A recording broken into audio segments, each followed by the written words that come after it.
Memento mori moment 10. When did Esther truly become queen? Esther was queen of Persia, but no one in the palace knew she was Jewish. Concealing her identity had kept her alive. Then Haman obtained the king's authority to destroy every Jew in the empire. Mordecai asked Esther to intervene, but entering the king's presence without being summoned could mean immediate death. Esther had not been called for 30 days. At first, she explained the danger. Mordecai answered, "Do not think that because you are in the king's house, you alone of all the Jews will escape." The palace that had protected Esther could no longer guarantee her safety. Then Esther made her decision. "Gather all the Jews in Susa and fast for me. I and my attendants will fast as you do. Then I will go to the king, though it is against the law.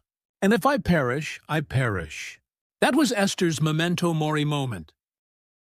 The hidden Esther died, and the queen, who prepared the king to hear the truth, was born. Yet Esther did not enter the throne room, with only courage and no plan. For 3 days she prepared. Then she put on her royal robes and stood in the inner court, where the king could see her. The king immediately extended his golden scepter. "What is your request, Queen Esther? Even up to half the kingdom, it will be given you." But Esther did not reveal her request. Instead, she invited the king and Haman to a private banquet. At the banquet, the king asked her again. Still, Esther withheld her answer and invited them to a second banquet the following day.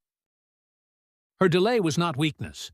She had brought the king and Haman into a setting she controlled, then left the king with an unanswered question.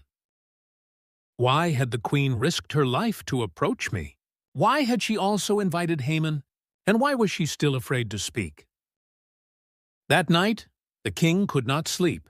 He ordered the royal chronicles to be read and discovered that Mordecai had once exposed a plot to assassinate him, but had never been rewarded.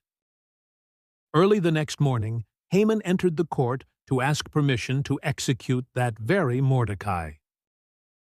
The king asked Haman, "What should the king do to those who wish to honor him?" Haman thought the king wanted to honor him and demanded the king's clothes, horses, and even the crown. The king ordered that all that honor be bestowed upon Mordecai. By the time Esther's second banquet began, the king was prepared to hear the truth. Esther finally spoke. "If I have found favor with you, Your Majesty, grant me my life and spare my people, for I and my people have been sold to be destroyed, killed, and annihilated." The king demanded, "Who is he? Where is the man who has dared to do such a thing?" Esther answered, "The adversary and enemy is this vile Haman."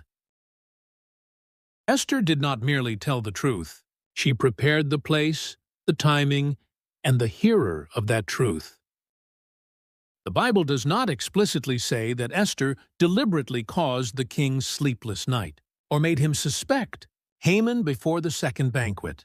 That is a reconstruction, following the narrative's suggestive sequence. But the text clearly shows that Esther accepted death before entering the court, controlled the timing of her disclosure, and waited until the king was ready to act. Esther received her crown before this day. But perhaps she truly became queen when she stopped using the palace as her hiding place and began using it to protect her people. Courage is not entering danger without a plan. It is preparing wisely, accepting the possible cost, and doing what must be done before survival is guaranteed.